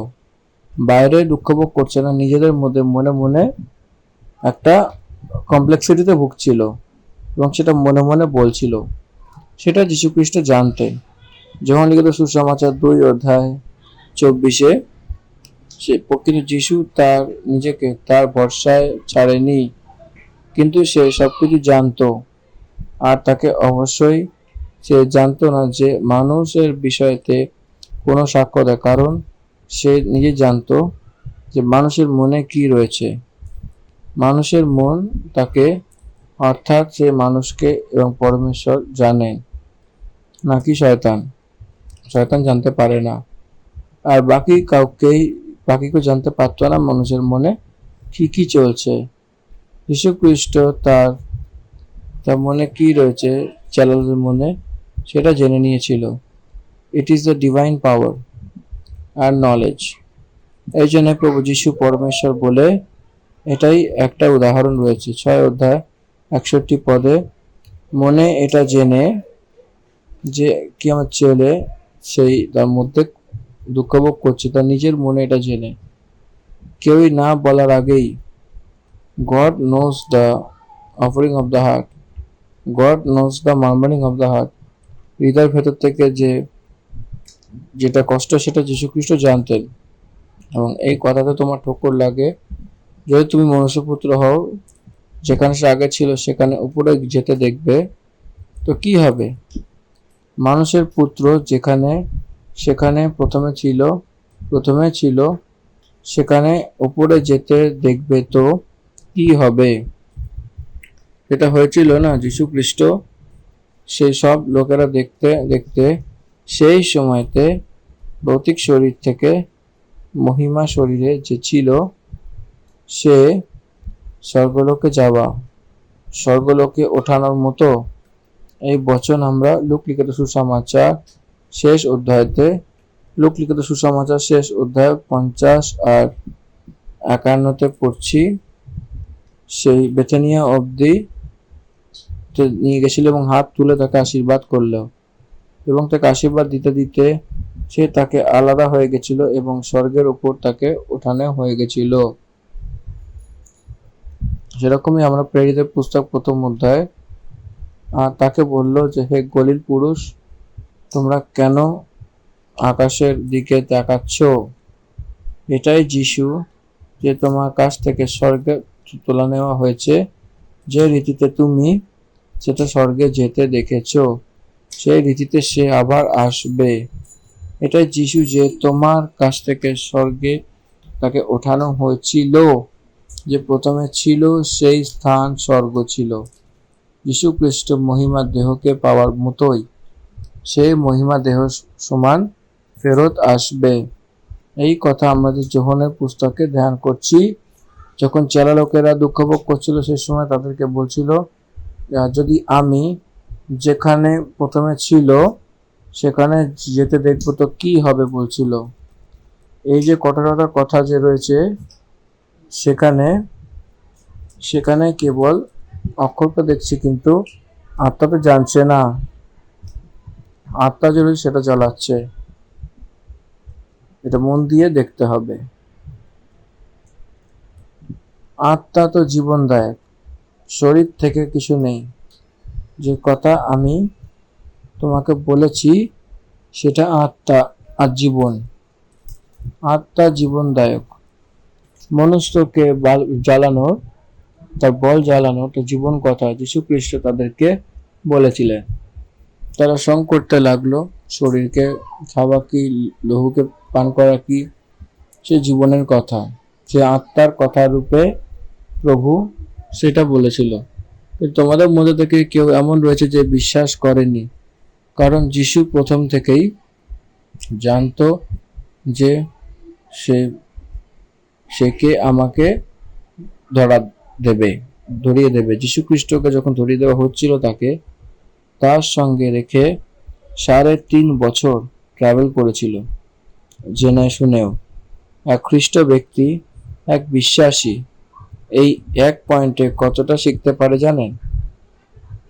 কেউই আপনাকে ধোকা দেওয়া আর আপনাকে ফলো করতে করতে আপনার গাড্ডা খোঁড়ার আপনাকে বিনাশ করার জন্য যে চাইছে, আর আপনাকে দুঃখ দেওয়ার জন্য চাইছিল, আপনাকে মেরে ফেলতে চাইছিল, আপনার টিমে থেকে আপনার সঙ্গেই সে ট্রাভেল করে, তো নো নিড টু ফিয়ার, আপনার ভয় পাওয়ার দরকার নেই।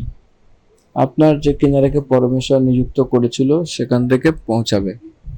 নাথিং উইল হ্যাপেন, যা কিছু হয় তাদের থেকেই হয়, আপনার কিছু হবে না। প্রথম থেকেই জেনে যে ধরিয়ে দেয় সেখান থেকেও তার সঙ্গে চলতে চলতে 3.5 বছর কাটিয়েছিল এবং তাকে ভালোবাসা দিচ্ছিল। That is Jesus Christ. আমরা অনেক ঘাবড়ে যাই, নিজের ঘরে কোনো স্ত্রী কোনো ভুল কাজ করছিল, সর্বদা আমরা ঘাবড়ে যাই। ঘরের মধ্যে যে সব জিনিসপত্রকে চুরি করে, এরকম আমরা ঘাবড়ে যাই, এরকম কেউ নষ্ট হবে না, সেই নিজের বিনাশ হবে, ভয় পাওয়ার দরকার নেই। কিছু লোকেরা তার প্রফেশনে হয়ে জয়েন হয়ে নষ্ট করার জন্য ভাবে, সেরকম পরিস্থিতি আমাদের মাঝখানে আসবে নিজেদের জীবনে। যীশু খ্রিস্ট আগে থেকেই জানতেন সে কি করবে।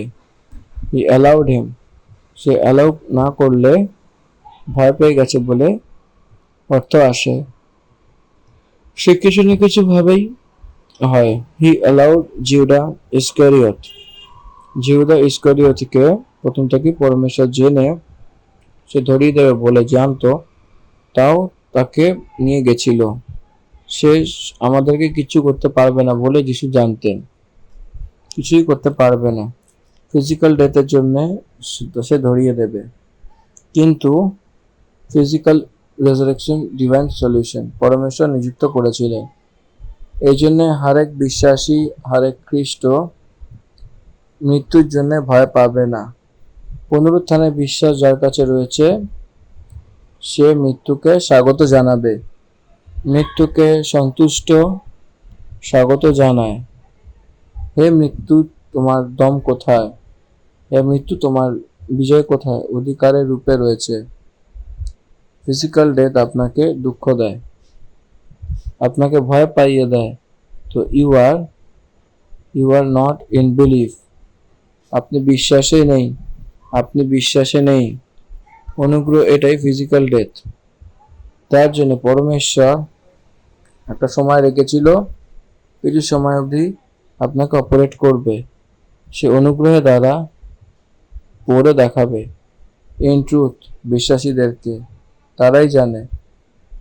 এই জন্য সে তাকে বললেন যে আমি তোমাকে বলেছি যে কাউকে পিতার দিক থেকে কি বরদান না দেয়া হোক ততক্ষণ সে আমার কাছে আসতে পারবে না।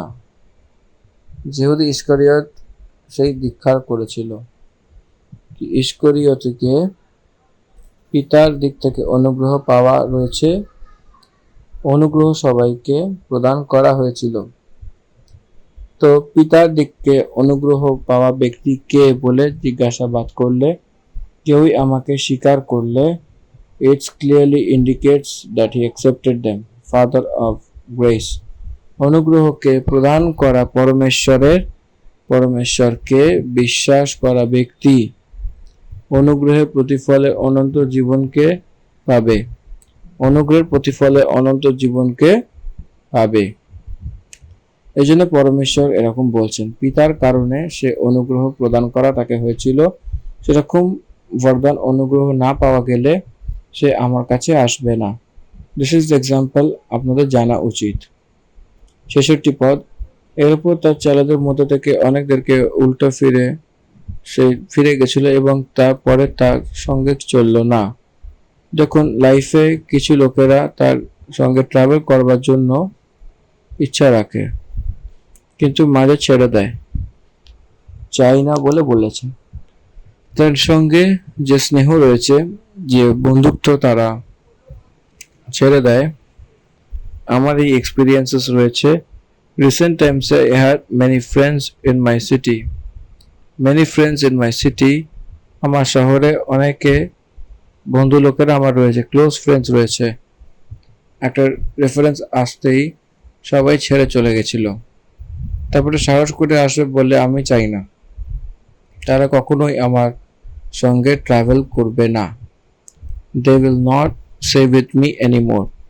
কারণ যীশু খ্রিস্টের মার্গে যারা থাকে তারা জগতে কারুর সামনে ভয় পায় না, দুনিয়াতে কাউকে ভয় পায় না। প্রাণ বেরিয়ে যাবে তাও ভয় পাবে না, জায়দাদ খতম হয়ে গেল, শেষ হয়ে গেল, ভয় পাবে না। কি বল হারিয়ে গেল ভয় পাবে কি?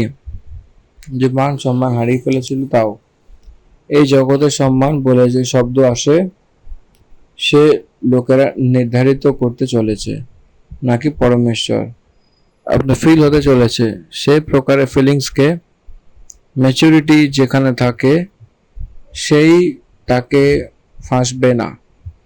কি সে চেনেছে যে না চিনলেও বা কি হবে, বড়াই করলেও কি না বড়াই করলেও কি হবে, প্রমুখতা দিলে কি হবে না দিলেও তো কি হবে। অনেক লোকেরা সেই দিন তার ছেলেদের মধ্যে থেকে অনেকে উল্টো ফিরা হয়ে এবং তারপরে তার সঙ্গে চলবে না। যীশু খ্রিস্টের জীবনে যে অনুভব আপনার জীবনেও পাওয়া উচিত। ফলোয়ার্স অফ জিসাস ক্রাইস্ট যে দাদা বলে ডাকে তারা সবাই ছেড়ে চলে যাবে। যারা লোকেরা যীশু খ্রিস্টর পিছনে 3.5 বছর পিছনে চলেছিল, আরেক জায়গা তার সঙ্গে ছিল, কিন্তু ক্রুশের সময়তে সবাই ছেড়ে চলে গেছিল। প্রিয় পরমেশ্বরের জনেরা, এটাই জীবন, এটাই life. No one is permanent, no one is permanent, even you and your wife, children, parents. এই জন্যে love your life, love your wife. আপনাকে পরমেশ্বর সবকিছু দিয়েছেন, সেটাকে ভালোবাসা দিন। আপনি পরমেশ্বরকে ভালোবাসুন আর সেখানে সে যা দিয়েছে সেখানে প্রেম করুন, তার উপহারের রূপে বানিয়ে রাখবে। You will see a great different life in future. তখন যিশু সেই 12 জনকে বললেন, তার উপর দেখুন, তুমি চলে যেতে চাও। এখানে একটা কথা ধ্যান দেবেন, it is nothing but a beautiful word. যীশু খ্রিস্টের কথা তাকে ফলো করা কি নয় বলে তার চেলা লোকেরা যা নিতে চলেছিল নির্ণয়, সেটা প্রভুর বিষয়তে রাখা একটা রিফ্রেন। আপনার সঙ্গে যে থেকে জীবনযাপন করছে, আপনি যে চান না তাদেরকে ছেড়ে, আপনার সঙ্গে যে থাকতে চায় তাদের সঙ্গে আপনি থাকুন। পৌল আর বার্নাবাসের মাঝখানে যে ভেদভাব হয়েছিল, they were disagree, তারা মানতে পারেনি। But both of them save the Lord. যীশু খ্রিস্ট যখন জিজ্ঞাসা করেছিলেন পতরস যে পিতর পবিত্র আত্মার দ্বারা রিভিল হয়ে হওয়া একটা কথা বলেছিল, সেটা এটাই। সিমন পতরস তাকে উত্তর দিয়েছিলেন, হে প্রভু, আমি কার কাছে যাব? এই কথা বুঝতে পারলে তো লাইফ কি। আপনার কথা বুঝতে পারার হলেও আমরা কার কাছে যাব? You are the only one. আপনি কেবল। আপনাকে ছেড়ে পরমেশ্বর কাউকেই পাঠাননি মানুষদের জন্য। আপনাকে ছেড়ে মানুষের স্বর্গলোক পাঠানোর কেউ নেই, কেবল আপনি। And where is the other source to go? আমরা কোথায় যেতে পারি আপনাকে ছেড়ে? আপনাকে ছেড়ে আমরা স্বর্গলোকে কিভাবে যাব? এই জন্য পতরস কথা বলছিল, কি পবিত্র আত্মার কথা বলছিল। সেই পবিত্র আত্মা পরমেশ্বর পতরসকে পিতরকে বলেছিল, হে প্রভু, আমরা কার কাছে যাব? আপনি অনন্ত জীবনের কথা, আপনি অনন্ত জীবনের কথা বলতে চলেছেন। যীশুখ্রিস্টের কথা অনন্ত জীবন দেয়। আকাশে পৃথিবী যাই হয়ে যাক না কেন, যীশুখ্রিস্টের কথা কখনো বিফলে যাবে না। আপনি কখনো বলে বলেননি, কেবল আপনি বলেছেন। আপনি অর্থাৎ আপনিও বলে অর্থ আসে, কিন্তু আপনি কেবলের মানে কেবল আপনি বলে অর্থ আসে। আপনি অনন্ত জীবনের বাগী, এটা অর্থ। সে অনন্ত জীবনের কথা কেউ নেই বলে অর্থ আসে। জগতে কত মহান মহান ধর্মগ্রন্থ লেখা লোক রয়েছে, কতটা ধর্মের রূপে রয়েছে, তা সত্ত্বেও তারা অনন্ত জীবনের কথা পেয়ে নেই। এই বচন আমাদেরকে মনে করাচ্ছে, যীশু খ্রিস্টের দ্বারাই পরমেশ্বর কথা বলেন। এবং তাকে ছেড়ে কাউকে নয়। পরমেশ্বর কথা বলে না বলে এই কথা বলছে। এই জন্য হরেক ধর্মের গ্রন্থ যে বিশ্বাস করে তাদেরকে যে প্রকট করে তারা এই দৈবিক গ্রন্থই রয়েছে বলে বলে, কিন্তু সেই গ্রন্থতে সেই ব্যক্তিতে কোনো বদলাব নিয়ে আসবেনি। কোন প্রকারের কথা আসতে হবে বলে জিজ্ঞাসাবাদ করলে not I am but Christ এই কথা আসা উচিত। আমি নই যে জীবনযাপন করছে, সে আমার জন্য যে মৃত্যু হয়েছিল আর পুনরুত্থান হয়ে জীবিত হয়েছে সেই খ্রিস্টের আমার ভিতরে জীবনযাপন করছে। That is the experience of the word of God can be the person who believes. পরমেশ্বরের বচনকে বিশ্বাস করা, এই পরমেশ্বরের বচন এই সামর্থ্য দেয় যে তাকে না আমাকে যে মসিহ রয়েছে নিবাস করছে বলে বলছে। এই অনুভব আর কেউ ধর্মগ্রন্থ নয়। সেই ধর্মগ্রন্থের লেখক কি হবে? সেই ধর্মগ্রন্থে পরমেশ্বর যেটা বলবে সেটাই দিতে পারবে না, আর সেখানেও নেই। এটা কেবল বাইবেলই বলতে পারে। সব বাইবেলের পণ্ডিতরা তারা প্রকট করেছিল, আর আমরা বিশ্বাস করেছিলাম ও জেনে গেছিলাম যে পরমেশ্বরের পবিত্র জন তুমি। দেখুন এখানে লিটিগেশন ওয়ার্ড রয়েছে, জেনে যাওয়া অর্থাৎ তারা জানতে পেরেছিল, জেনে গেছিল, এই জন্য বিশ্বাস করেছিল বলে নয়। পত্র সেই জন্য বলেনি, আমি বিশ্বাস করেছি বলে জেনে গেছি বলে বলছে। লিটিগেশন বুঝতে পারা উচিত। বাইবেল পরমেশ্বরের পদ বলে জেনে গেছিলাম বলে কখনো সম্ভব নয়। বিশ্বাস করার পরেই বিশ্বাস করেছি এবং জেনে গেছি। বিশ্বাস করার পরেই সে জেনে গেছিল, জেনে যায়। জানবার পরে বিশ্বাসের কথা বললে দেখে জানা, সেই জেনে বিশ্বাস করা মানে বিনা দেখে বিশ্বাস করা, না দেখে বিশ্বাস করা। দেখে বিশ্বাস করাতেও মহা যীশু খ্রিস্টের কথাতে বিশ্বাস করেছিল। আমরা যীশু খ্রিস্টকে কেউ দেখিনি, কিন্তু তার কথাতে বিশ্বাস করেছে অনন্ত জীবন হয়ে তার পিছনে হয়ে নিচ্ছিল। পাপের বিষয় সত্য জাগরুকতা, কবুল করা, ছেড়ে দেবার অনুভব, এটাকে যীশু খ্রিস্ট জানতো, সেটাই কেবল জানতো। এই দুনিয়াতে আর কেউ করতে পারে না।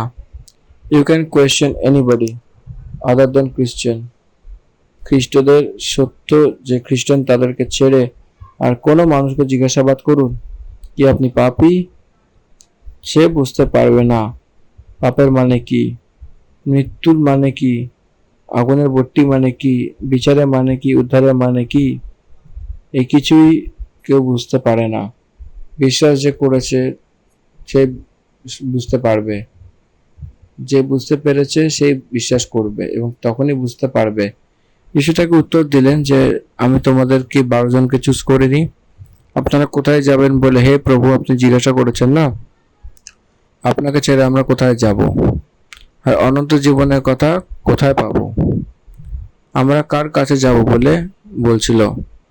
আমি কার কাছে যাব বলে নয়, আমি কার কাছে যাব বলে বলবে তো একা। আমি কার কাছে যাব বলে বলবো অনেক লোকেরা, অর্থাৎ 12 জন। সে 12 জনের পক্ষে পত্রস কথা বলছিল, এই জন্যে যাব বলে বলছিল। আর সেখানে জিহুদা ইস্কারিয়তও রয়েছে। ছেড়ে যাওয়া থেকে ফিজিক্যালি তার সঙ্গে সেই সময় সেখানে থাকলে কি হবে?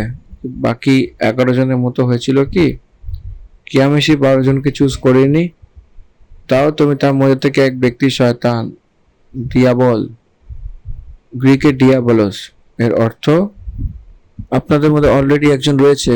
71 বচন পড়ছি দেখবেন, সেখানে সেই সিমন ইস্করিয়ত তার পুত্র জিহুদার বিষয়তে বলেছিল, কারণ সেই যে 12 জনের মধ্যে এক ছিল তাকে ধরিয়ে দেওয়ার ছিল।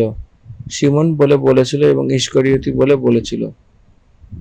ইস্করিয়তি মানে সে গ্রামের নাম, ইস্করিয়ত জিহুদা মানে আমরা জানি, কিন্তু সিমন বলে মনে করালে তখন আমরা এটাকে পড়ছিলাম, এটা স্টক অফ হয়ে গেছিলাম এখানে। সিমন ইস্করিয়তের পুত্র জিহুদা, তার অর্থ সেমন বলে যে বলেছিল, সেখানে কিরকম কানেক্ট হবে?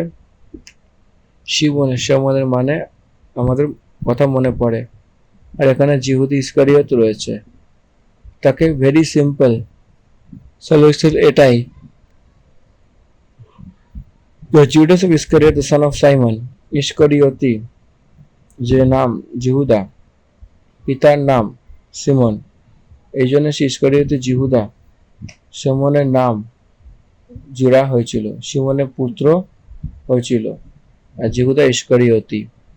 জিহুদের মধ্যে পিতার নাম জোড়া হয়, পিতার নাম জোড়া হয়, এই জন্যে আজকেও নর্থ ইন্ডিয়াতে এই যে আরিয়ান কালচার, এরা পূর্ব দেশ থেকে আসা লোক, টুয়ার্ডস ইস্ট, এর অর্থ আমরা তারা ইসরায়েল কান্ট্রিকে ইস্ট প্যাসেজ যা রয়েছে তার প্রান্ততে, ইসরায়েলের পূর্ব দিকে প্রান্ত মানে তার নিজের হলো, সেই দিক থেকে আসা ব্যক্তি তারা। এই জন্য এখন নর্থ ইন্ডিয়াতে নামকে দেখি তো এক পার্সন নেমকে তার ফাদার অ্যাড হয় আরিয়ান কালচারে, ইসরায়েল কালচার সেটা জিহুদিদের সেই প্রকারের রূপে আসে, সেই গোত্রের নাম অ্যাড হতে হতে আসে, সেখানে ইস্কারিয়ত মানে সেই গ্রামের নাম, জিহুদার মানে সে পুরুষের নাম, জিহুদা ইস্কারিয়ত ফাদারের নাম সিমন।